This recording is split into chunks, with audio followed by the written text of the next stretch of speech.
In the dust-swept town of Dead Horse Gulch, a dangerous game of deception is about to turn deadly. When 5 escaped prisoners swagger into the local saloon, they think they've found an easy target in the quiet girl serving drinks. They couldn't be more wrong.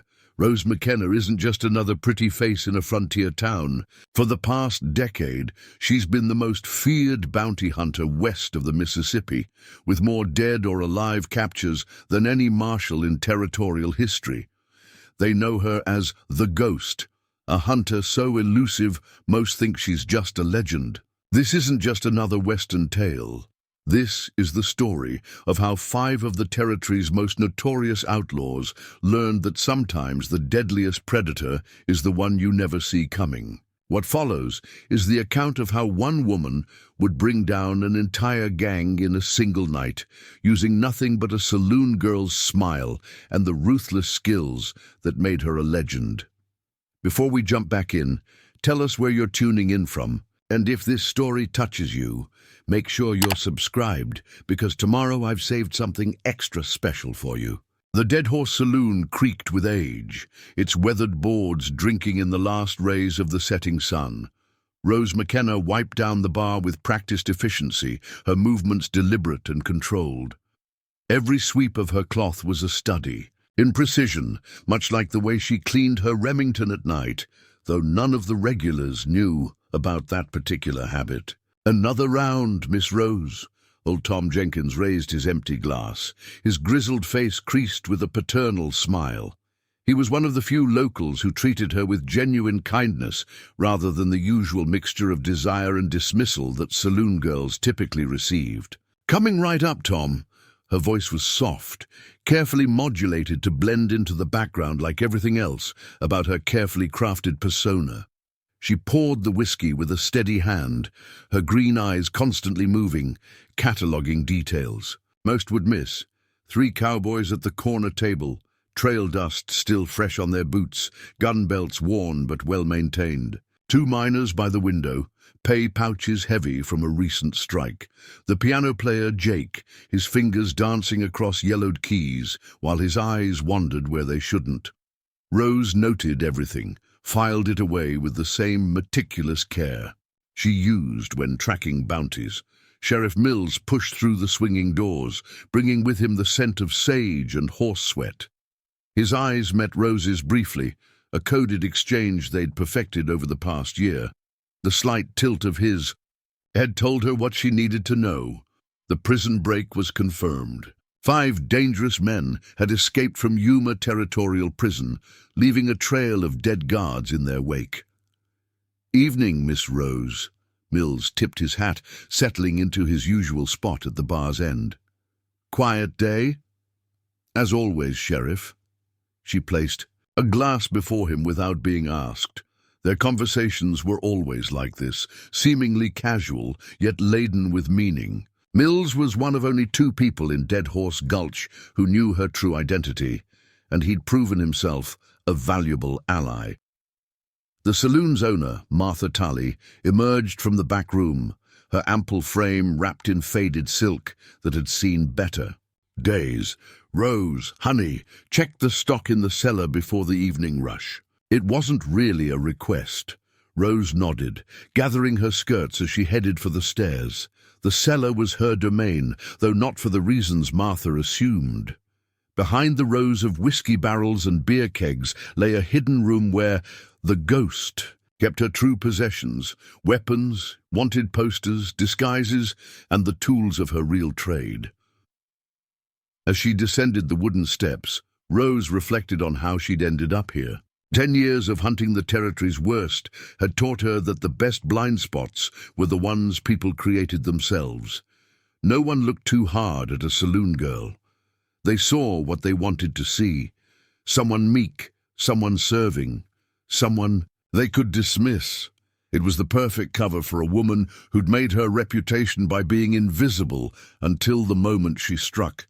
The cellar air was cool and damp, carrying the rich scent of aged oak and spirits. Rose moved a barrel aside, revealing the hidden panel that led to her secret cache. Inside, fresh wanted posters from the marshal's office waited. 5 faces stared back at her, the Yuma escapees. Their leader, Marcus Mad Dog McCall, had a reputation for cruelty that made even hardened lawmen uncomfortable. Rose studied their faces, committing every detail to memory. If her instincts were right, and they usually were, Dead Horse Gulch would be a tempting stopover for men running from Yuma. Remote enough to lay low, but with enough traffic that strangers wouldn't draw immediate attention. The Saloon would be an irresistible draw for men who'd spent years behind bars. Footsteps above made her quickly seal the hidden room. Martha's voice carried down the stairs. "Rose, we need you up here, girl." Coming. She took one last look at her arsenal before heading up, adjusting her demeanor with the same ease that she might change a disguise. By the time she reached the top of the stairs, she was once again the quiet saloon girl, invisible in plain sight. The evening crowd was building, bringing with it the usual mix of cowhands, miners, and drifters. Rose moved among them like a shadow, filling glasses, deflecting wandering hands with practiced skill, all while her trained eyes watched the door. It wasn't a question of if the escapees would show up, but when. Sheriff Mills caught her eye again as she passed, his fingers drumming a subtle pattern on the bar top, their signal that he'd posted watches on the town's outskirts. Rose acknowledged, with the barest nod as she gathered empty glasses. Everything was in place. Now it was just a matter of waiting, something she'd learned to do very well in her years of hunting. The sun had fully set now, and lamplight cast long shadows through the saloon's smoky air. Rose McKenna, the quiet saloon girl, went about her work with demure efficiency, and the ghost, the territory's most feared bounty hunter, prepared for the hunt to begin. Dawn painted Dead Horse Gulch in shades of amber and gold as Rose made her way through the back alleys toward the saloon. These early morning hours were precious, time to check her network of informants before the town fully woke. Her first stop was always the same, old Samuel at the livery stable. "Morning, Miss Rose," Samuel called out softly, his dark hands working a curry brush over a horse's flank. At 70, the former slave was the town's memory, seeing everything while appearing to see nothing. Had some interesting visitors round. Midnight. Rose paused in the stable doorway, adjusting her shawl. "Interesting how, Samuel?" 2 riders, moving quiet-like. "Stopped just long enough to water their horses." His weathered face remained focused on his work. One had a prison brand, fresh enough to still be scabbing. She slipped him a coin, which disappeared into his vest pocket. "Any direction?" "Headed toward Wilson's Canyon, riding heavy, more than 2 men would need." Samuel's brush never stopped moving. "Might be meeting others, if you take my meaning." Rose filed the information away. Wilson's Canyon was perfect for a hideout, multiple escape routes, good visibility of approaching riders. She'd used it herself more than once when bringing in bounties. The town was starting to stir as she continued her morning rounds. At the telegraph office, young Billy Watson was already at his desk, sorting through the morning's messages. His face brightened when she entered. "Miss Rose, I was hoping you'd stop by." He fumbled beneath his counter, producing a folded paper. "Came through last night. Thought you might want to see it. What with all the talk about those escapees." The telegram was from the marshal's office in Yuma. Rose scanned it quickly. Descriptions of the escaped prisoners, their known associates, likely destinations. But it was the last line that caught her attention. "Exercise extreme caution. McCall gang highly organized. Suspected inside help in escape." "Thank you, Billy." She passed him a penny candy from her pocket, their usual exchange. "Any other interesting messages lately?" "Well," he glanced around conspiratorially. "Mr. Harrison at the bank got 3 telegrams yesterday, all from different mining companies. Lots of talk about a big gold shipment coming through." Rose kept her face neutral, but her mind was racing. A gold shipment would be tempting for men like McCall. Perhaps their choice of Dead Horse Gulch wasn't just about laying low. At the general store, Mrs. Peterson was already arranging her window display. The widow's sharp eyes missed nothing that happened on Main Street. "Your usual orders ready." "Dear," she said as Rose entered. Their usual order was more than just supplies. It was information wrapped in everyday gossip. "Martha's been asking questions about you," Mrs. Peterson mentioned casually as she wrapped Rose's purchases. "About your background, your family. Seems mighty curious all of a sudden." Rose's fingers tightened slightly on her coin purse. Martha's curiosity could complicate things. "Some people just like to talk, I suppose." "Indeed they do. Like those two fellows who came through yesterday asking about the town's law enforcement." Mrs. Peterson's voice dropped. "Wanted to know all about Sheriff Mills's habits. His deputies said they were thinking of settling here." Another piece of the puzzle. Rose thanked Mrs. Peterson and headed back toward the saloon, her mind assembling the morning's information. 2 scouts in the night, questions about law enforcement, a potential gold shipment. The picture was becoming clearer. The saloon's back door was unlocked, Martha already inside, preparing for the day. The older woman looked up as Rose entered, her expression unreadable. "You're out early again, girl." "Just running errands, Mrs. Tully." Rose kept her voice deferential. "Thought I'd get them done before we open." Martha's eyes narrowed slightly. "You do that a lot, don't you? Getting things done when folks aren't looking." There was something in her tone that made Rose pay attention. "Been hearing stories about that bounty hunter they call the Ghost." "Interesting stories." Rose began arranging glasses behind the bar, her movements deliberately casual. "Oh, they say nobody knows if the ghost is a man or a woman." Martha watched her carefully. "Say they can vanish into a crowd, become anybody, rather like you, always slipping in and out, quiet as a shadow." "Sounds like tall tales to me," Rose replied softly, "like most stories in these parts." Martha held her gaze for a moment longer before turning away. "Suppose so. Just interesting is all. How some folks can be more than they appear." The exchange left Rose uneasy.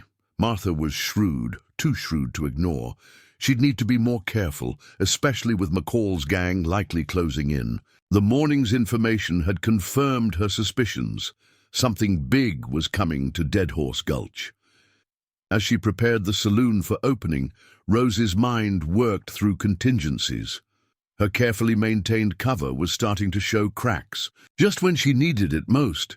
But then she hadn't become the ghost by being predictable. Sometimes the best way to hide wasn't to run from suspicion, but to dance with it, letting people see just enough to make them doubt their own conclusions. The first customers would arrive soon. Rose McKenna, the quiet saloon girl, would be ready for them, and the ghost, ever watchful, would be ready for whatever else the day might bring. The afternoon lull at the Dead Horse Saloon gave Rose the opportunity she needed. With Martha occupied in town and the few remaining customers dozing over their drinks, she slipped down to her secret room in the cellar. Here, alone among her true possessions, she could shed the mask of the demure saloon girl. Her fingers traced the worn leather of her bounty hunter's gear, clothes chosen for function rather than fashion, gun belts that had seen more use than her serving apron ever would. A wall of wanted posters told the story of her real work, faces crossed out one by one, each representing a capture that had built the legend of the ghost. Rose settled at her small desk, pulling out a weathered journal. Inside, detailed notes tracked her current investigation. The McCall gang's escape wasn't random. The timing lined up too perfectly with the upcoming gold shipment. Her sources in 3 territories had been reporting increased activity among McCall's old associates for weeks before the breakout. "You're getting sloppy, Marcus," she muttered, studying McCall's wanted poster. She'd crossed paths with him 5 years ago in New Mexico, though he'd never seen her face. She'd been tracking one of his lieutenants when the trail led her to a larger operation. Back then, she'd chosen to withdraw and gather more information. Now, it seemed, she'd get another chance. A false bottom in her desk drawer revealed letters from Marshal Cooper in Yuma. They'd worked together for years, building a partnership based on trust and results. His latest correspondence confirmed her suspicions about the prison break. Internal investigation suggests high-level corruption. 2 guards disappeared same night as escape. McCall had outside help, professional. Watch yourself. He's not the same man you knew. Rumors say he's made powerful friends. Rose added the letter to her file, her mind working through the implications. McCall had always been dangerous, but organized crime was something new.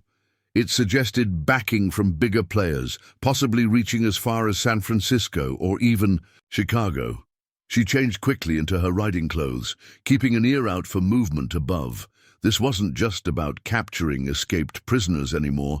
There was something larger at stake. If McCall had really formed alliances with major criminal organizations, Dead Horse Gulch could become a battleground. A hidden compartment in the wall held her specialized equipment, lock picks, disguised materials, tools of stealth and deception. That had served her well over the years. She selected a few essential items, concealing them carefully in her regular clothes. The next few days would require quick access to both her identities. Rose paused at her weapons rack, considering her options. The delicate derringer hidden in her garter was fine for saloon work, but inadequate for what was coming. She chose a pair of Colt peacemakers, reliable, accurate, and most importantly, able to be concealed under her serving dress with the right modifications. A floorboard creaked above, and Rose froze. Years of experience had honed her instincts. Something was off. The step pattern was wrong for Martha or any of the regulars. Moving silently, she extinguished her lamp and pressed herself against the wall beside the hidden entrance. More footsteps, trying to be quiet but unfamiliar with the saloon's quirks. Rose's hand moved to her weapon as the cellar door opened. Light from above cast long shadows down the stairs. Sure she went down here. A man's voice, rough with whispered tension. Yeah, saw her heading down while you were watching the front. Another voice, younger, probably getting more bottles for the bar. Rose smiled grimly in the darkness. Scouts, most likely, advance men from McCall's gang, checking out the saloon. Their carelessness in following her was telling. They didn't expect any real resistance from a saloon girl. She waited, controlling her breathing as they descended the stairs. Their attention was focused on the rows of bottles and barrels, missing her position in the shadows. These weren't experienced men. Their movements were sloppy, their situational awareness poor. Nothing. Here, the first man grumbled. Just storage. Should we check the bottles? Might be something worth taking. Later. McCall wants us to focus on the layout for now. Remember the plan. They retreated upstairs, never realizing how close they'd come to discovering the ghost's lair. Rose waited several minutes after they left before moving, her mind already adapting her plans. Their presence confirmed her timeline. McCall would move soon, likely within days. Returning to her desk, she penned a quick note to Sheriff Mills, encoding it in their private cipher. The message was simple. Wolves at the door, the hunt begins. She'd slip it to him during his evening visit to the saloon. Rose changed back into her serving dress, checking that every weapon was perfectly concealed, every lockpick and tool hidden but accessible. The quiet saloon girl would return upstairs, serving drinks with her usual gentle smile. But now, beneath that smile, the ghost was fully awake and preparing for war. The game was changing. McCall and his men thought they were the hunters, using the saloon as their staging ground. Soon, they would learn what others had discovered too late. In Dead Horse Gulch, the prey they stalked was actually the predator. The sun had just dipped below the horizon when they arrived. The saloon's evening crowd fell silent as 5 men pushed through the swinging doors, bringing with them the stench of sweat and prison dust. Rose recognized them instantly from their wanted posters, though she kept her eyes downcast as she wiped the bar. Marcus Mad Dog McCall led the group, his prison-pale skin making the scar along his jaw stand out like a white snake. Behind him came the others, brothers Jim and John Hawkins, knife experts with a reputation for excessive violence, Frank, the Professor Williams, whose sophisticated manner masked a murderous nature, and lastly, Peter Pike Morrison, a mountain, of a man whose massive fists had crushed more than one prison guard's skull during their escape. "Well, well," McCall's voice carried across the suddenly quiet room. "Ain't this cozy?" His eyes swept the saloon, lingering on Rose with predatory interest. "Been a long time since we had the pleasure of female company." The regular patrons began to quietly excuse themselves, leaving money on tables and edging toward the doors. Old Tom Jenkins caught Rose's eye, his weathered face tight with concern. She gave him the slightest shake of her head, a warning to leave while he could. "Drinks," McCall announced, dropping onto a bar stool directly in front of Rose. "For me and my associates." His smile never reached his eyes. "Your finest whiskey, darling. We're celebrating our recent release." Rose moved with deliberate timidity, letting her hands tremble slightly as she set out glasses. Every gesture was calculated to reinforce their assumptions about her, just another frightened saloon girl, no threat to anyone. "Mighty pretty thing, ain't she?" Jim Hawkins leered, reaching for her arm. Rose allowed the contact, though her muscles coiled instinctively. "What's your name, sweetheart?" "Rose," she whispered, using a voice higher and softer than her natural tone. "Rose McKenna." "Rose." McCall rolled the name around his mouth like the whiskey he was drinking. "You work here long, Rose?" "2 years, sir." She kept her eyes down, noting their weapons with peripheral vision. Prison-made shivs poorly concealed under borrowed clothes, except for the professor, who carried himself like he had proper gunfighter's gear hidden beneath his coat. Pike Morrison laughed, the sound like rocks in a grinder. "Sir, listen to them manners, boys. Bet we could teach her some new ones." Martha emerged from the back room, taking in the situation with experienced eyes. "Rose, go check the cellar stock." Her voice carried a warning. "Get out of sight." "Oh." "She stays." McCall's hand shot out, grabbing Rose's wrist. "We're just getting acquainted. In fact—" He pulled her closer, his prison-sour breath hot against her ear. "Why don't you join us for a private celebration later?" Rose let real fear show in her eyes, though not for the reasons they assumed. At this range, she could feel the bulge of hidden weapons beneath his coat. They'd already rearmed. Someone in town was helping them. I should really see to the other customers," she stammered, playing her role while cataloguing details. Gun oil on the professor's sleeve, fresh horse's hair on Pike's boots, military-grade holster straps visible under Jim's jacket. This was no random stop for escaped prisoners. They were equipped for something bigger. "What other customers?" John Hawkins sneered, gesturing at the now empty saloon.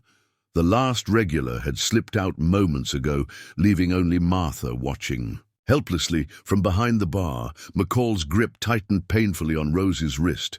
"Looks like it's just us now, darling, and we've got so much catching up to do."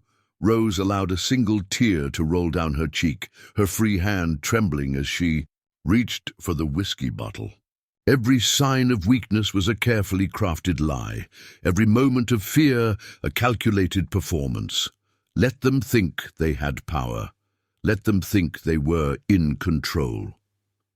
Behind her modest serving dress, the peacemaker pressed reassuringly against her ribs. Soon, they would learn what others had discovered too late, that fear could be the deadliest weapon of all, especially when it was misdirected.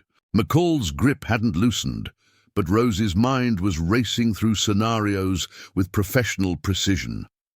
The situation was deteriorating faster than expected. She needed to establish boundaries without revealing her true capabilities. Please. Sir, she whispered, her voice perfectly pitched to carry to Martha. You're hurting me. Am I? McCall's smile widened. Maybe that's the point, darling. Maybe. The whiskey bottle in Rose's trembling hand slipped, shattering on the floor. The sound made Pike jump, his massive frame knocking against the professor, whose coat swung open just enough to reveal what Rose had suspected. A gunfighter's rig military issue. Not prison contraband or local stock. Careful there, friend. The professor adjusted his coat with practiced ease, but Rose had seen enough. The holster's distinctive brass fittings marked it as army equipment, the kind that didn't go missing by accident. Clumsy little thing, aren't you?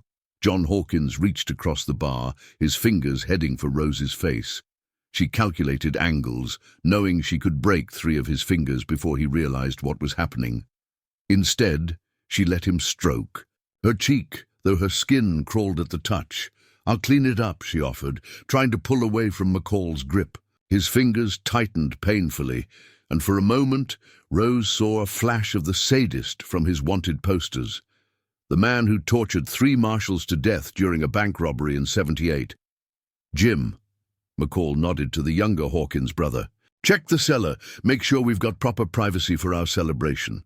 Martha stepped forward, her face pale but determined. Now, see here. The professor's movement was smooth, practiced. Suddenly a Colt appeared in his hand, though he kept it low and close to his coat. Ma'am, I suggest you retire for the evening. We'll see to your girls' professional development. Rose watched Jim Hawkins descend the cellar stairs, knowing he was moments away from discovering her hidden room if she didn't act. Time to show just enough of her hand to change the game. She stumbled deliberately, letting her weight pull against McCall's grip. The motion brought her hip against the bar's edge, exactly where she'd positioned a concealed derringer during her afternoon preparations. Steady now, McCall laughed, yanking her roughly. But Rose had already palmed the small weapon, letting it slide into the folds of her skirt. Boss! Jim's voice carried up from the cellar. You might want to see this. Found something interesting behind the barrels. Rose allowed real tears now. Not from fear, but from the cold calculation of what had to happen next. She couldn't let them find her equipment, her records. The legend of the ghost depended on anonymity.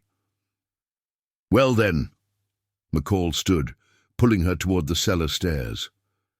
Let's all go see what secrets our little Rose is hiding. The professor moved to follow, but Pike's deep voice stopped him. Someone should watch the door. Sheriff usually makes rounds about now. Rose noted the exchange. They had studied the town's patterns. This wasn't just random harassment. They were following a plan. At the top of the cellar stairs, McCall shifted his grip to Rose's upper arm. The movement created a split second where his balance was vulnerable. A proper bounty hunter would have used that moment to take him down. Instead, Rose stumbled again, this time letting the tiny derringer press against his side. Please, she whispered, but this time her voice carried steel beneath the fear. Don't make me go down there.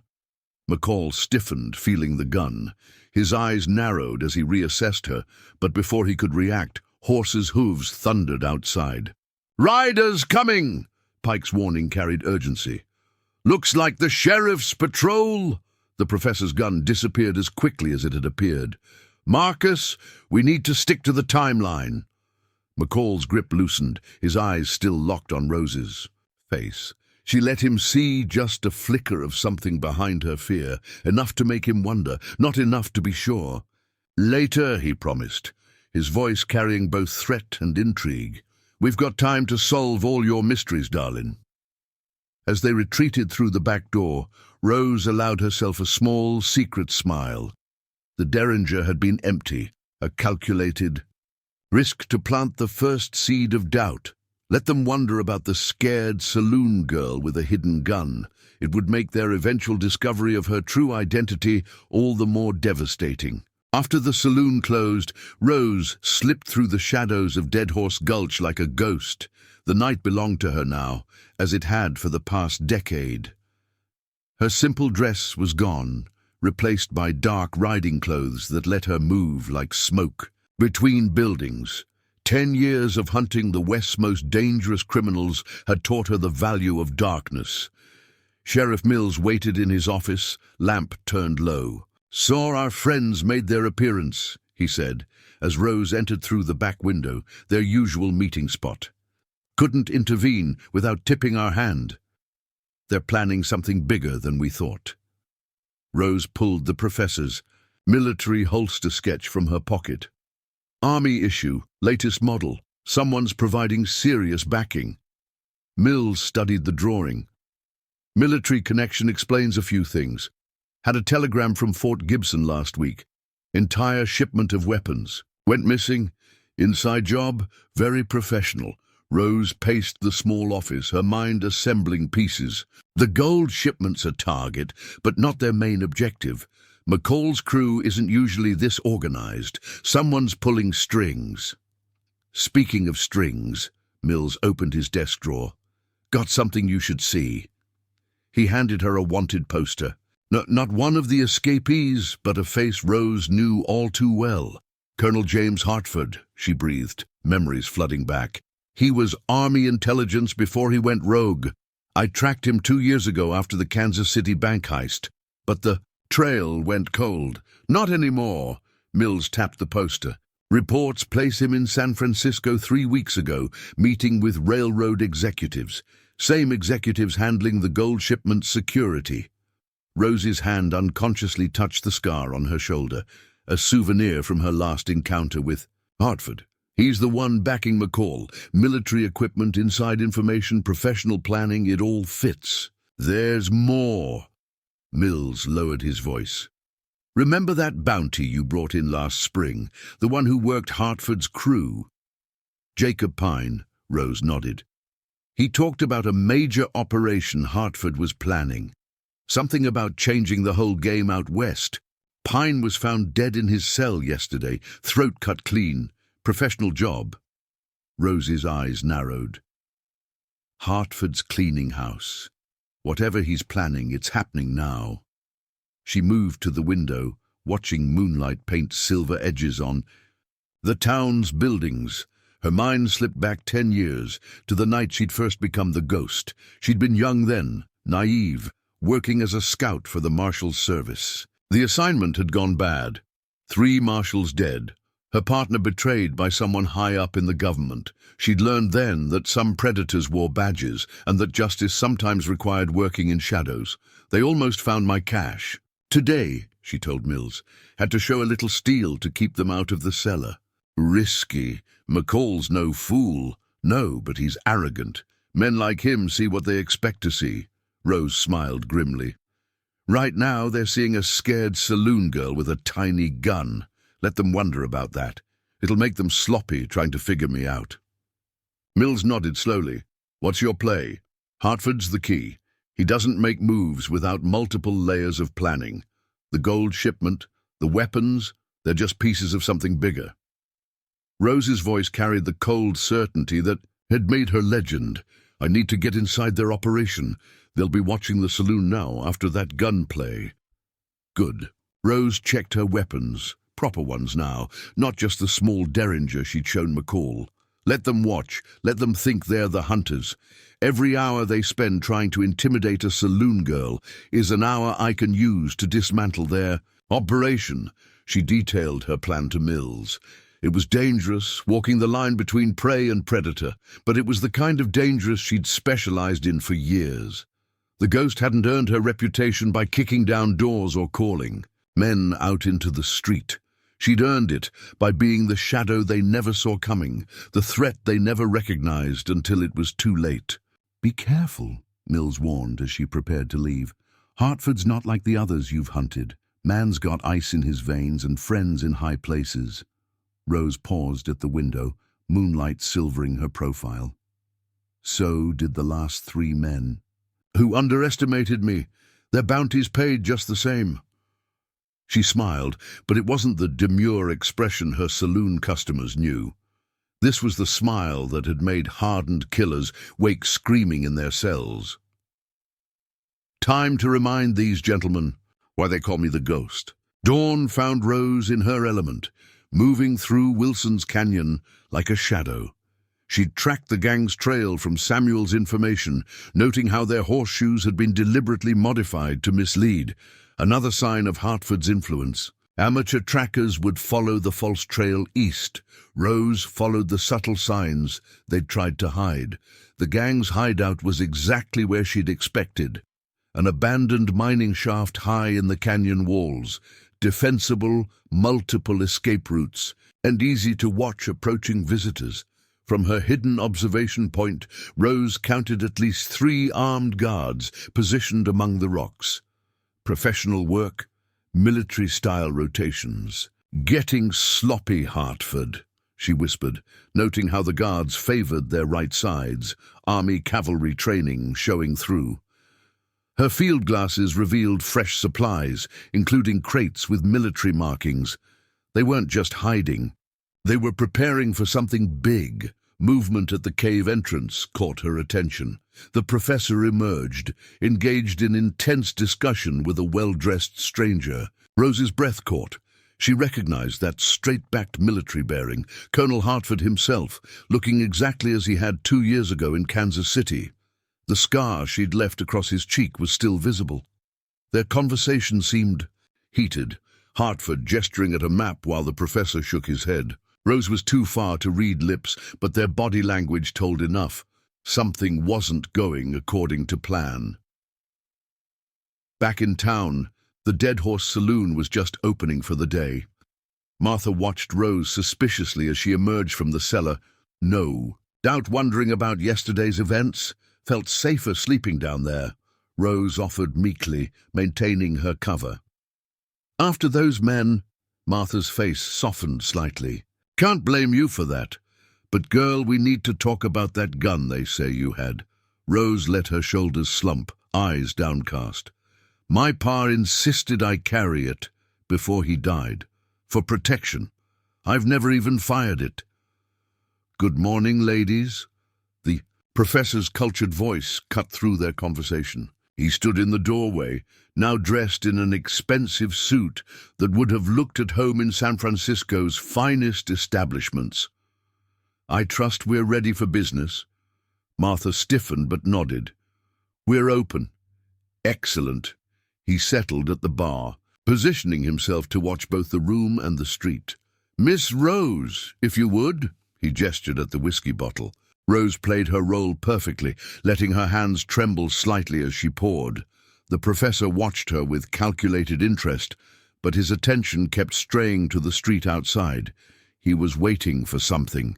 The answer came an hour later. 3 men in railroad company uniforms entered, carrying surveying equipment. Rose recognized the lead man from wanted posters, Sebastian Cross, expert safecracker disguised as a railroad engineer. The professor engaged them in loud, casual conversation about railway routes and property values. But Rose, wiping tables nearby, caught the hidden exchanges. Papers passed under tables, whispered passwords, coded gestures she recognized from Hartford's known operations. "Heading up to survey the pass tomorrow," Cross announced clearly, "for the benefit of any listeners. Have to check grades and elevations before any track can be laid." The professor made a show of interest, but Rose saw the real message in the way Cross tapped his fingers. Tomorrow, pass, elevations. They were coordinating positions for something. Late afternoon brought more pieces of the puzzle. 2 army supply. Wagons rolled through town, their drivers' uniforms just slightly wrong, in ways only someone with Rose's experience would notice. They were headed toward Wilson's Canyon, allegedly for a cavalry patrol, but Rose knew better. In her cellar sanctuary, that evening, Rose updated her wall of intelligence. String-connected points on maps, tracking movements and patterns. Hartford was positioning men throughout the region, all converging on Dead Horse Gulch. The gold shipment was part of it, but the military equipment, the surveying teams, the coordinated movements, this was something larger. "Got more news," Sheriff Mills whispered during his evening visit to the saloon. Telegraph operator in Preston's Crossing went missing last night, all the messages from the past week gone with him. Rose nodded imperceptibly, serving his usual whiskey. Hartford's covering his tracks. Preston's Crossing is the last telegraph station before the pass. Army patrols been acting strange too. Routing changes, supply requisitions that don't match. Their numbers. He's got people inside the army, Rose concluded. High-ranking ones. Mills left her with one last piece of information. Stage arrived today. Got a passenger asking questions about you. Real subtle-like, but wanting to know all about the quiet saloon girl. Rose kept her expression neutral as she watched the professor at his usual spot. The game was shifting. They were investigating her even as she investigated them. The next few days would be a delicate dance of hunter and hunted, with neither side entirely sure which was which. As night fell over Dead Horse Gulch, both Rose and her quarry prepared for tomorrow's moves. But while they watched her, thinking they had the upper hand, the ghost was already 3 steps ahead, setting up a trap they wouldn't see until it was too late. Midnight oil burned in Rose's hidden cellar room as she prepared for war. The mask of the timid saloon girl was set aside, replaced by the calculated precision of the ghost. Her arsenal accumulated over years of hunting the West's most dangerous. Criminals lay spread before her on the workshop table. "Time to wake up, old friends," she murmured, checking each weapon with practiced care. A matched pair of Colt peacemakers, their grips worn smooth from use, modified for silent action, perfect for close work. A Henry rifle with custom sights for distance shooting. The unusual British Webley revolver she'd taken from a bounty 2 years ago, valuable for its distinctive sound that could be used to mislead pursuers. But firearms were just the beginning. Rose's real advantages lay in her specialized equipment. Lockpicks disguised as hairpins, a corset lined with thin steel plates, protection that wouldn't show under her dress, boot knives balanced for throwing, wire garrots hidden in hair ribbons. Every piece had a story, every tool tested in the field. The false bottom of her weapon chest revealed her masterwork, a collected dossier on Hartford's operations spanning 3 territories, notes, maps, witness accounts, and a network of contacts that had taken years to build. She'd been hunting him longer than anyone knew, gathering string after string that could finally bind the spider at the center of it all. "Got something you need to see." Sheriff Mills's voice came softly from the cellar stairs. She'd given him the only other key to her sanctuary months ago, a rare trust earned through proven loyalty. He carried a wooden box, military issue. "Found this hidden in the back of Cross's surveying wagon. Boys made a nice distraction while I took a look." Rose opened the box carefully, her eyes widening slightly. Inside lay engineering plans for the railroad's gold transport carriages, including detailed schematics of their security systems. But it was the second set of documents that caught her attention. "These are Army payroll routes," she said, studying the marked maps. "Supply line schedules, patrol patterns. Hartford's not just after the gold shipment.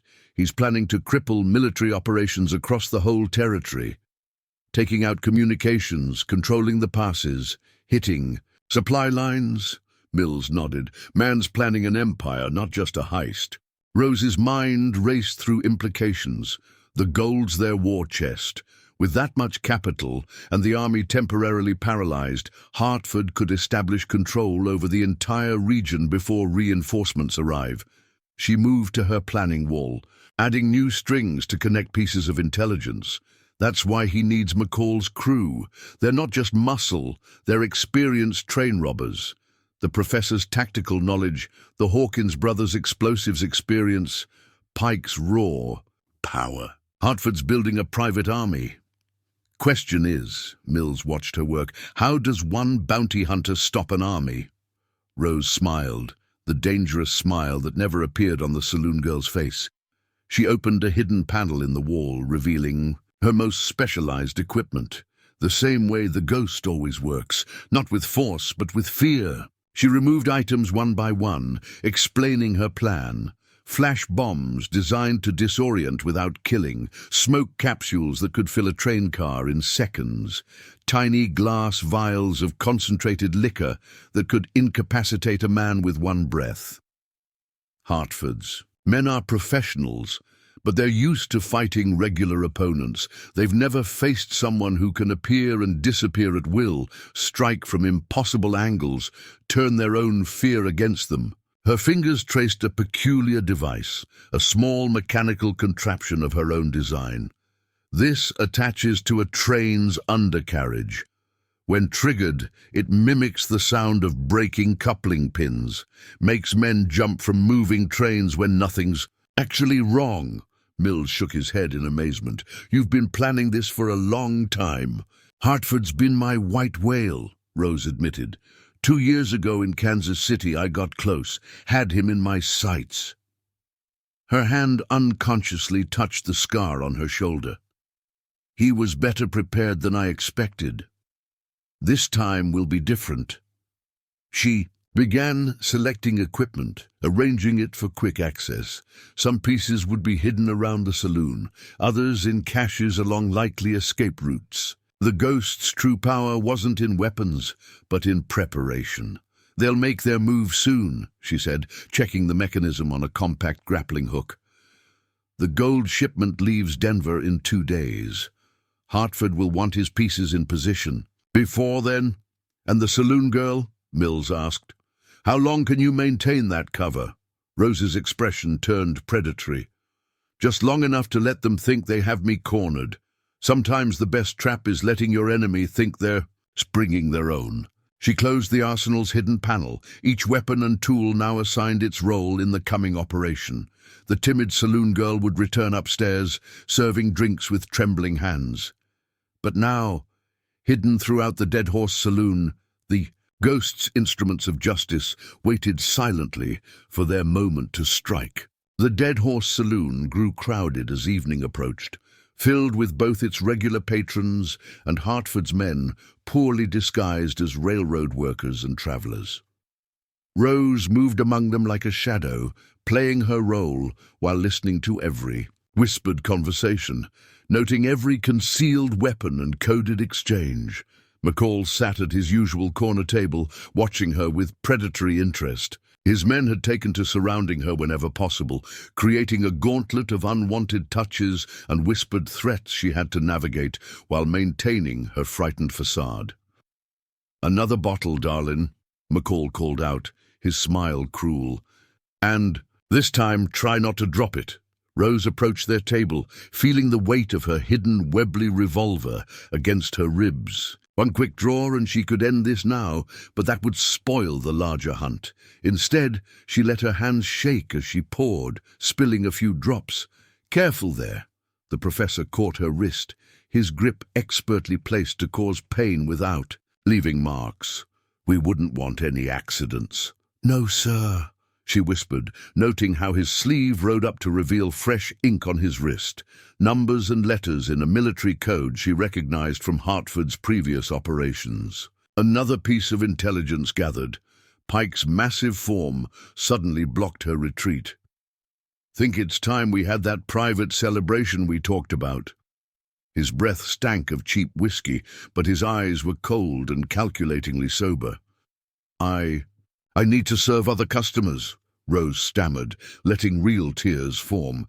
Every moment of fear they saw was carefully calculated to reinforce their sense of power. The girl stays here. McCall's voice carried authority that even Pike respected.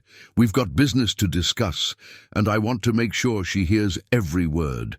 Maybe it'll help her make the right choice when the time comes. Rose found herself forced into a chair between McCall and the professor. Around them, Hartford's men shifted positions, creating a screen from casual observers. She recognized the tactical formation. They were about to discuss something important.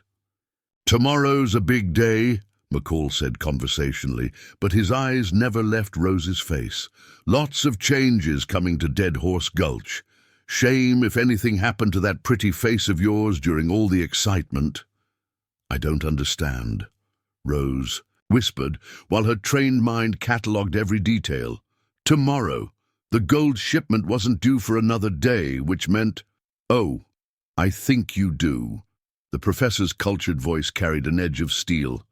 "That little derringer of yours suggested someone with interesting ideas about self-defense. Made us wonder what other surprises you might be hiding."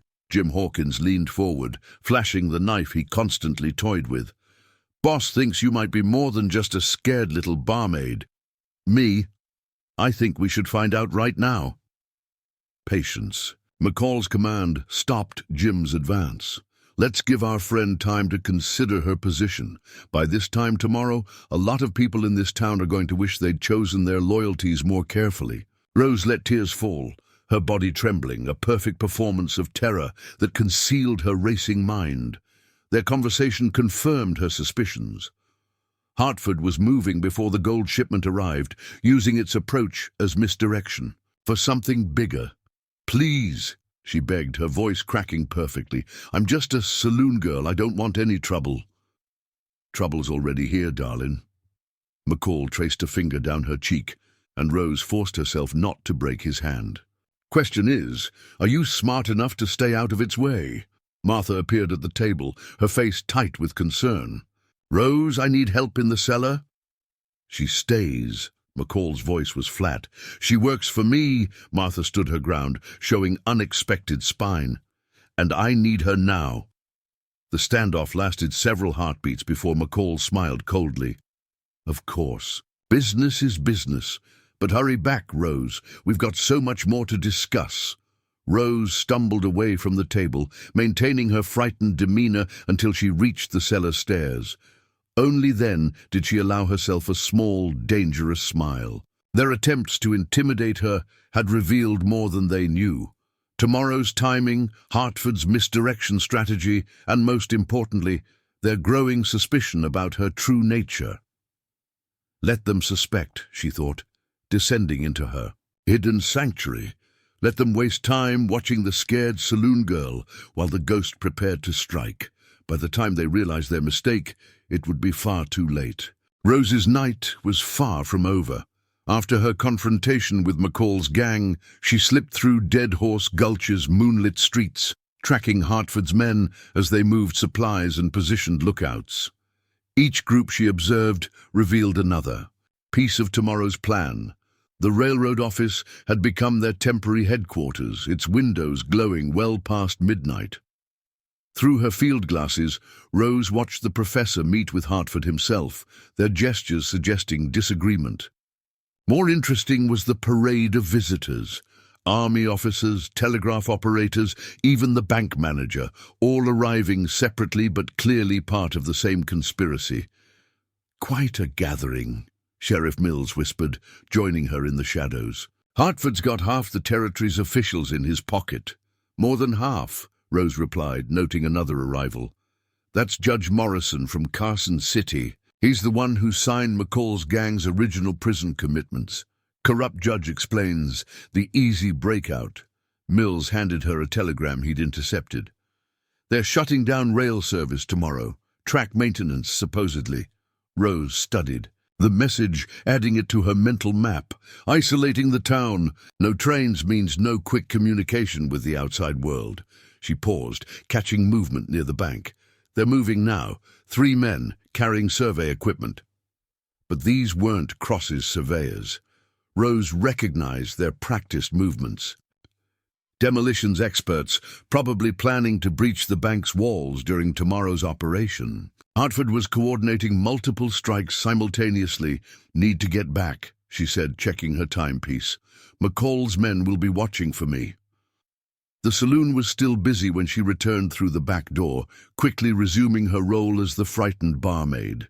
But now she moved with calculated purpose, each nervous gesture designed to draw attention, while she positioned her hidden weapons and tools throughout the building. "There you are." Martha caught her arm. "Those men been asking about you." Getting impatient.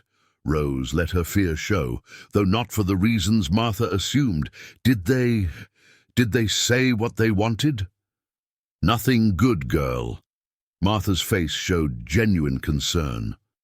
"Maybe you should stay at my place tonight." "Can't run forever," Rose whispered, her words carrying more truth than Martha knew. McCall's gang watched her closely as she resumed serving drinks. They'd positioned themselves strategically around the saloon, another sign of Hartford's military training influencing their tactics. The professor sat near the window, his attention split between the street and Rose. Jim Hawkins lounged near the back door, playing with his knife but really controlling the exit. Pike's bulk dominated the bar, while John Hawkins watched the stairs to the cellar. They were boxing her in, limiting her movements while maintaining an appearance of casual menace. Professional work if you were dealing with an ordinary target. "Getting late," McCall commented as she passed his table. "Might need an escort home, darling. Dangerous times for a lady alone." Rose flinched appropriately, but her mind was marking positions and planning moves. They'd try to follow her tonight, maybe even attempt to grab her. She'd arranged for that, leaving false trails and prepared surprises throughout town. "Such a shame," the professor added smoothly. "How accidents happen in the dark, particularly to those who don't choose their friends carefully." The threat was clear, but Rose caught the underlying message. They wanted to pressure her into revealing any connections, any allies who might complicate tomorrow's operation. Her reputation as the Ghost had them spooked, even if they weren't sure of her identity. A commotion outside drew attention. One of Hartford's fake army patrols riding through town. Rose used the distraction to palm a small vial from her sleeve, dropping it behind the bar. The concentrated ether would provide useful cover if things went bad tomorrow. "Quite a show," McCall noted, watching the patrol pass. "Almost like they're expecting trouble." "Just trying to keep the peace," the professor replied for the benefit of other customers. But his hand brushed his coat, where Rose knew he kept Hartford's written orders. The dance continued through the evening. Threats wrapped in smiles, movements disguised as casual repositioning, each side testing the other's defenses. Rose played her part perfectly, a frightened bird in a closing trap. Let them think they were the hunters. Tomorrow would show them exactly who was hunting whom. As midnight approached in Dead Horse Gulch, Rose stood at her cellar window, watching Hartford's men move through the shadows. The sight triggered memories of another night, 10 years ago, when she'd first learned the true meaning of justice and vengeance. She'd been young then, barely 20, working as a scout for Marshal Cooper's office in Arizona Territory. The assignment had seemed simple: track a gang of bank robbers through the Sonoran desert, but something hadn't felt right about the information they'd been given. "You've got good instincts, girl," Marshal Cooper had told her that morning. "Trust them." Her instincts had saved her life that night. While the other scouts and deputies walked into an ambush, Rose had held back, watching in horror as supposed law officers revealed themselves as part of the gang. Only she and Cooper survived, and that was when the Ghost was born. A noise from above snapped her back to the present. Through the floorboards she could hear McCall's men getting rowdy, their threats becoming more explicit as the night wore. Oh no, but Rose's attention was on a different sound. The slight scrape of boot leather on wood from behind the saloon. They'd positioned watchers, just as they had that night in Kansas City 2 years ago. Rose's hand unconsciously touched her shoulder, feeling the scar from Hartford's bullet. She'd underestimated him then, thought she had him cornered in that rail yard. The mistake had cost 3 good bounty hunters their lives. "Not this time," she whispered, checking her weapons one last time. Her fingers found the familiar notches on her peacemaker's grip. 7 marks, one for each member of the gang that had killed her partner in '75. That had been her first real hunt as the Ghost, tracking them one by one across 4 territories. The saloon's back door creaked open above. Rose recognized the professor's measured stride, followed by heavier footsteps. Pike, probably. They were searching for her, growing bolder as their plans for tomorrow neared fruition. Another memory surfaced. Sacramento 3 years ago. A saloon, much like this one, where she'd posed as a card dealer to get close to the Carson brothers gang. They'd thought themselves clever, using the saloon as cover for their counterfeiting operation. Never suspected the quiet dealer was actually the bounty hunter who'd been decimating their operation piece by piece. "Check the cellar again," the professor's cultured voice carried through the floorboards. "Miss McKenna seems to spend an unusual amount of time down there." Rose smiled grimly, touching the hidden lever that would seal her secret room. Let them search. They'd find only dust and whiskey barrels. Just like that night in Dodge City, when she'd hidden in plain sight while Marshal Cooper's men arrested the corrupt judge who'd been selling pardons to killers. The smell of smoke caught her attention. Not tobacco, gun smoke, recently discharged. Someone in the alley had fired a weapon, probably sending a signal. Rose's mind flashed to her last encounter with Hartford, remembering how he coordinated his men using precise timetables and signals. Boots on the cellar stairs now. Rose pressed herself into the shadows, one hand on her weapon, the other ready to trigger any of several nasty surprises she'd prepared. But these weren't the confident footsteps of men who thought they had their prey cornered. "Nothing down here, Professor," Pike's deep voice rumbled. "Just bottles and barrels." "Keep searching," the professor ordered. "Hartford wants everything ready before dawn. We can't risk any surprises." Dawn. Rose's memory shifted to her first successful capture as the Ghost, a dawn ambush in the painted desert. She'd learned then that sunrise was when men were most vulnerable, their night vision fading while the day's light was still too weak for clarity. As the professor and Pike retreated upstairs, Rose began her final preparations. Her ghost hunting outfit waited in its hidden compartment. Dark clothes, treated with special dyes to absorb light, reinforced with subtle armor plating. Tools and weapons positioned for quick access, each one chosen based on hard lessons learned. "Over years of hunting the West's worst.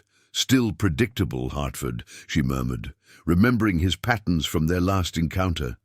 He always positioned his strongest forces to the east, expecting attacks to come with the rising sun. But the Ghost had learned to be unpredictable, to strike from impossible angles. The night deepened toward dawn, and with it came one final memory. The day she'd chosen this path, standing over her partner's grave and vowing to become something, more than just another hunter. The West needed more than badges and bullets to find justice. It needed a shadow that could move between worlds, someone who could hunt the monsters that hid behind respectability and power. Tomorrow, all her years of experience, every lesson paid for in blood and scars, would come into play. Hartford, McCall, and their entire operation were about to learn why the Ghost was more than just a legend whispered around campfires.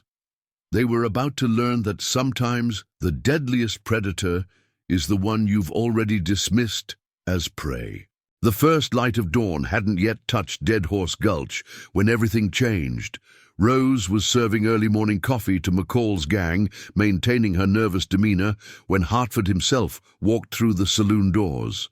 He moved with military precision, his scarred face scanning the room before settling on her.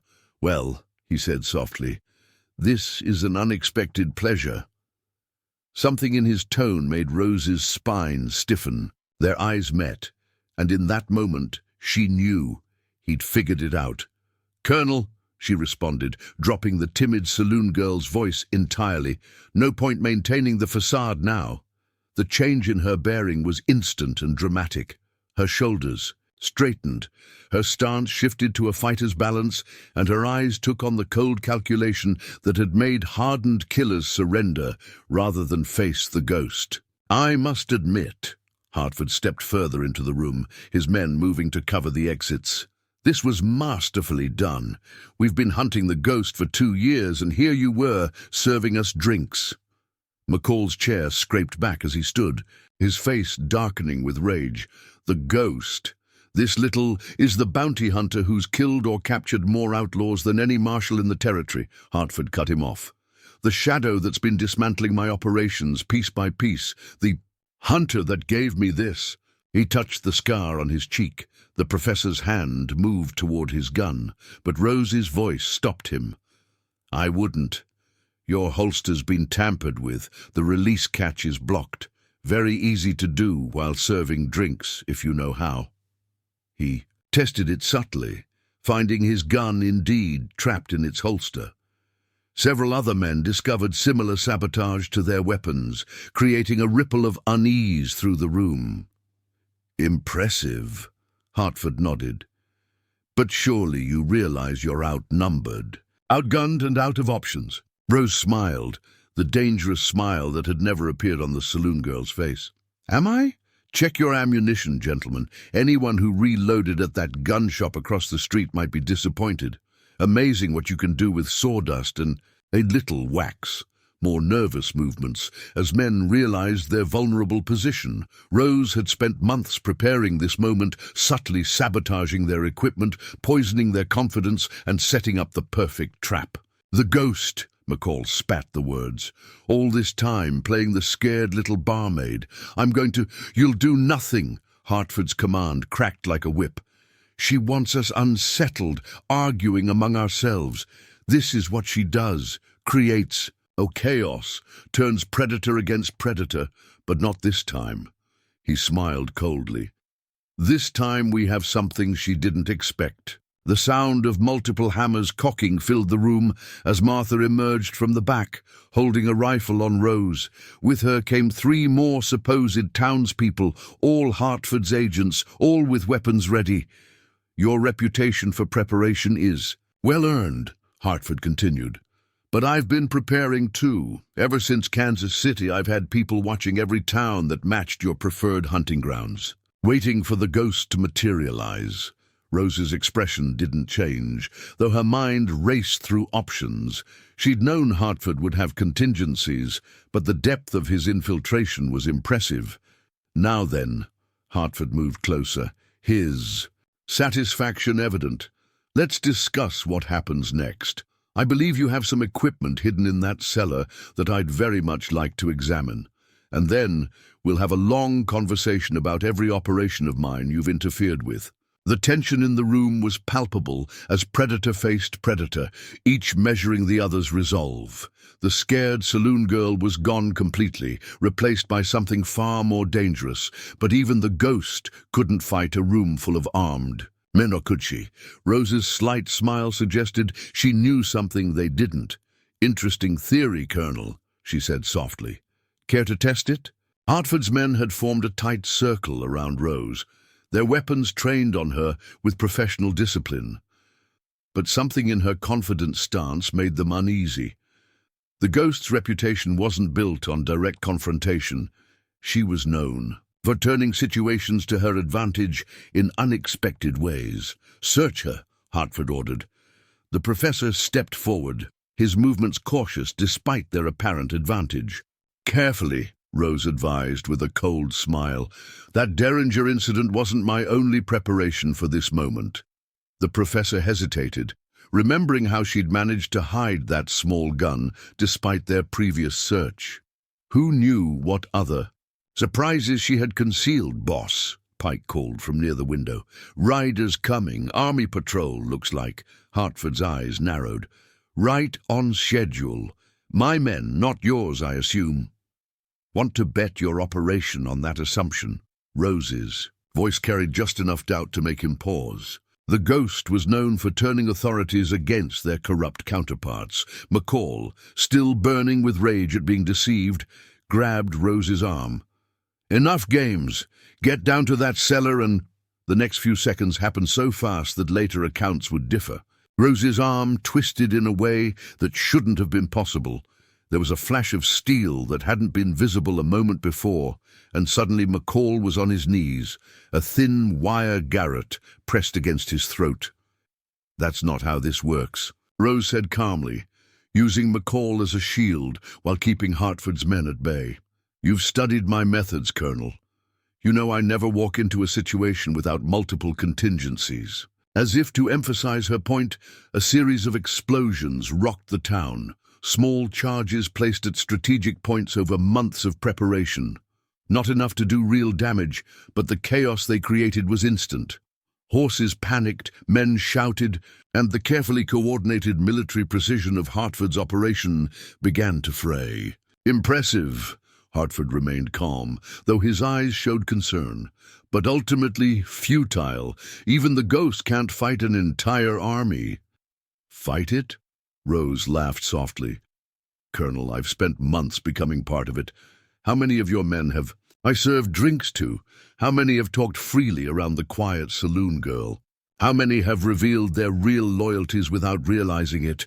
Uncertainty rippled through the room. Men who had been confident in their superior numbers now wondered if the person standing next to them might be one of the ghost's allies. You're bluffing, the professor said, but his voice lacked conviction. We vetted everyone. Did you? Rose's smile widened. Like you vetted Martha. Or did you ever wonder why such a successful saloon owner would hire someone as quiet and forgettable as me without asking too many questions? Martha's rifle hadn't wavered, but now Hartford looked at her with new suspicion. The seeds of doubt Rose had planted began to grow. The patrol's nearly here, Pike reported, his voice tense. Your reinforcements or mine? Rose asked quietly. Sure you want to find out the hard way? Hartford's face hardened as he realized the trap he was in. The ghost's reputation was built on turning men against each other, making them doubt their own organizations. Even if she was bluffing, the arrival of any authorities would draw attention they couldn't afford. Sir, the professor urged, the timeline. We need to move. Hartford studied Rose for a long moment, measuring options. Pull back, he ordered finally. Secure the primary positions. We're doing this the hard way. As his men began their strategic withdrawal, Hartford addressed Rose directly. Impressive first move, Ghost, but the game's not over. By sunset, you'll wish you'd taken the easier way out. Rose maintained her hold on McCall, watching them retreat. Sunset's a long way off, Colonel, and you're not the only one who's been preparing for this dance.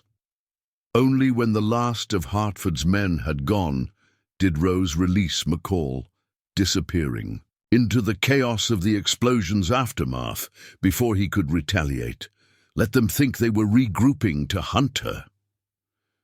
The ghost had just begun to show them what real hunting looked like. Dead Horse Gulch erupted into controlled chaos as Hartford's men fortified key positions throughout the town. But in the confusion following the explosions, none of them noticed the subtle movements of ordinary townspeople going about seemingly innocent tasks, each one part of the ghost's carefully orchestrated plan. Rose moved like smoke between buildings, her saloon girl dress replaced by her hunter's gear. She'd cached weapons and equipment throughout the town during her months of preparation, and now she began activating these resources one by one. Old Samuel at the livery stable was already in motion, accidentally spooking horses at key moments. To disrupt Hartford's patrols, Mrs. Peterson's general store became a hub of intelligence as customers passed coded messages with their purchases. Even young Billy at the telegraph office played his part, sending seemingly routine messages that would bring very specific responses. They've taken the bank, Sheriff Mills reported, meeting Rose in a hidden alcove behind the church. 20 men, professional military formation, Hartford's coordinating from the railroad office. And McCall's crew? Rose checked her weapons. While listening, watching the saloon, waiting for you to return, they took your cellar deception personally. Mills handed her a sketch of enemy positions. The professors set up a command post in the hotel. They're watching all the obvious routes. Rose smiled coldly. Good, let them watch the obvious while we move in shadow. She pulled out a map, marked with her own notes. Hartford's men are expecting the ghost to strike from hiding, pick them off one by one. Instead, we're going to make them face their worst nightmare, a ghost they can see but can't catch. She detailed her plan to Mills. The sheriff's eyes widened at its audacity. That's insane. You'll be exposed. Sometimes the best place to hide is in plain sight. Rose checked her timepiece. Hartford's playing a complex game, coordinating multiple teams for whatever he's planning. That complexity is his weakness. We just need to introduce a little chaos into his carefully organized operation. As if on cue, more explosions rock the town. These from Hartford's own men, triggering Rose's carefully planted traps. She'd spent months studying their procedures, learning how they would respond to threats. Now those responses were working against them. "Signal the others," she instructed Mills. "It's time for the town to wake up." Across Dead Horse Gulch, ordinary citizens began emerging from their homes, going about their daily routines despite the tension. Hartford's men couldn't maintain their military precision without drawing unwanted attention. Each civilian presence forced them to adjust, to hold their fire, to break formation. "They're splitting their forces," Mills observed, "trying to maintain control while staying hidden." "Exactly." Rose sorted through her specialized equipment. "Hartford's entire plan depends on controlling the town without alerting outside authorities. Every civilian on the street makes that harder, and while they're distracted," she held up a small metal device, one of her custom noisemakers designed to simulate gunfire. Within minutes, similar devices planted throughout town began firing, in sequence, forcing Hartford's men to respond to phantom threats. "Beautiful," Mills breathed, watching the confusion spread. "They can't tell real attacks from false ones." "The mind is the greatest weapon," Rose quoted her old mentor. "Make them doubt their own judgment, and they'll defeat themselves." Through her field glasses, she watched the professor trying to reorganize his men, but the combination of civilian presence and phantom attacks was creating exactly the kind of disorder Hartford's military precision couldn't handle. "They'll adapt," Mills warned. "Hartford's too experienced to fall for this for long." "He doesn't need to fall for it for long." Rose began her final preparations, just long enough to make him do what all cornered predators do, lash out at shadows. She detailed the next phase of her plan, coordinating with Mills to position their allies. Every piece was in motion now, every trap ready to spring. Hartford thought he was hunting the ghost, but he was about to learn why that was always a fatal mistake. "Remember," she told Mills as they prepared to separate, "when the real action starts, it won't look like a battle. It'll look like accidents, coincidences, and bad luck. The best trap is the one they don't realize they're in until it's too late." As Mills slipped away to coordinate their forces, Rose allowed herself a grim smile. The gathering storm would break soon, and when it did, Hartford would learn that the ghost's greatest weapon wasn't violence or stealth. It was the ability to turn an entire town into a weapon without anyone realizing it was happening. The noon sun beat down on Dead Horse Gulch as Rose made her boldest move yet. Dressed once again in her saloon girl clothes, she walked openly down the main street, seemingly unarmed.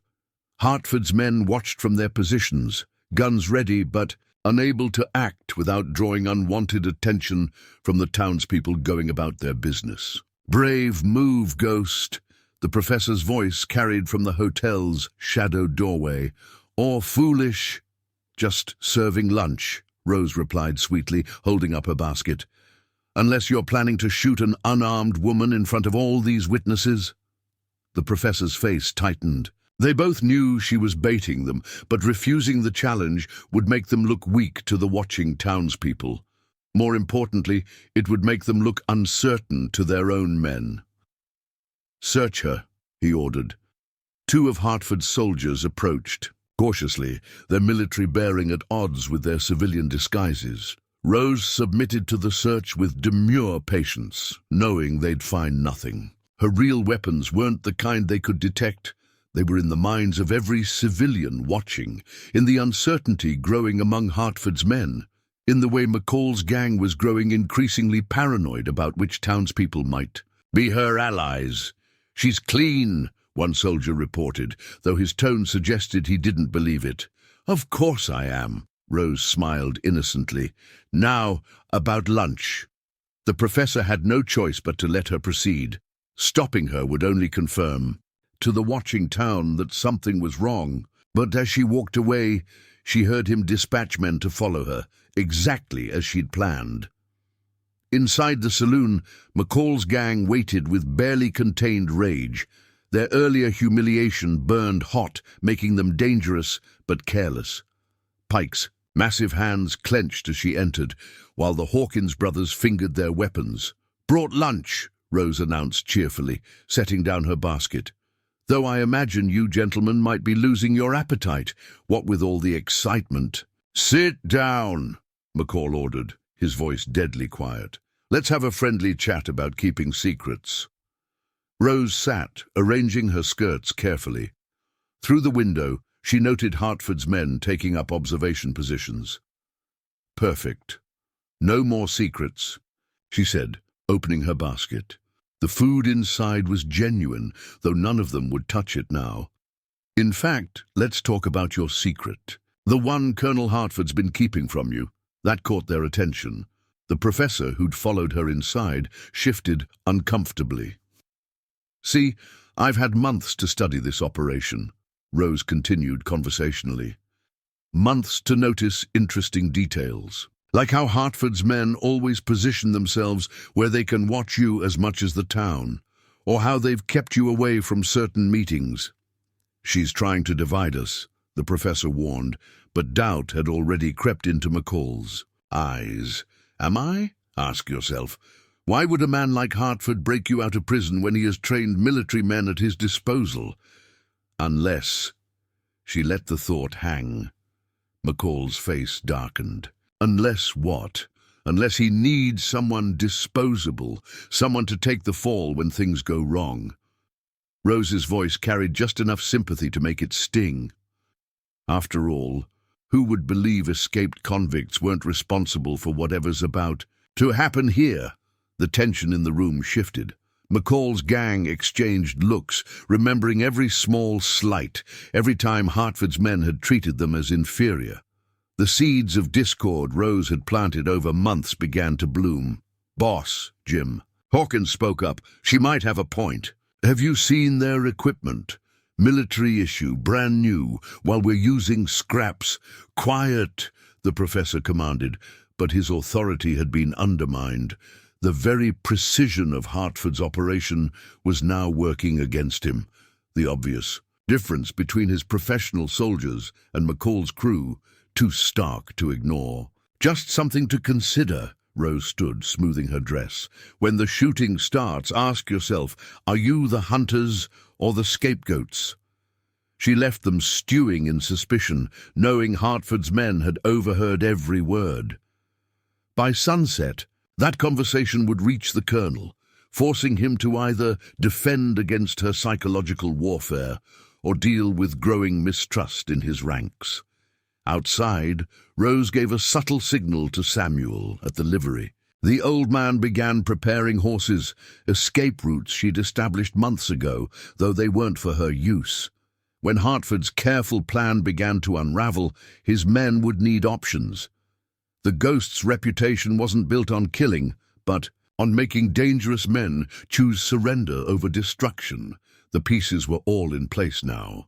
Hartford's military precision, McCall's volatile rage, the town's coordinated resistance, and the Ghost's carefully laid traps, all ready for the spark that would ignite the gathering storm.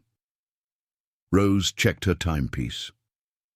1 hour until the bank's gold transfer. 1 hour until Hartford's true plan would be revealed. 1 hour until Dead Horse Gulch would remind the West why some legends were best left unfaced. The point of no return had arrived. Now it was just a matter of watching her trap. Spring itself. The bank's clock struck 3 when Hartford made his move. A series of coordinated explosions rocked Dead Horse Gulch. Not Rose's diversionary charges this time, but real destructive force targeting the telegraph office, sheriff's station, and stables. As smoke filled the streets, his military precision finally revealed its deadly purpose. But the Ghost was ready. As Hartford's men emerged in full force, they found a town transformed into a hunting ground. and they were the prey. Team, one secure the bank, Hartford's voice carried across the chaos. His soldiers moved with practiced efficiency, only to find their formations broken by panicked horses Samuel had strategically spooked. Rose's preparation turned their military training against them. Every procedure they followed led them into another trap. Something's wrong. The professor's voice crackled over their communication system. The bank vault, it's already open. Rose watched from her hidden position as Hartford's carefully orchestrated plan began to unravel. The vault wasn't just open, it had been empty for days, its contents secretly relocated by the network of ordinary townspeople she'd cultivated. Find her! Hartford's command carried equal parts rage and respect. The ghost is here somewhere. But Rose wasn't hiding.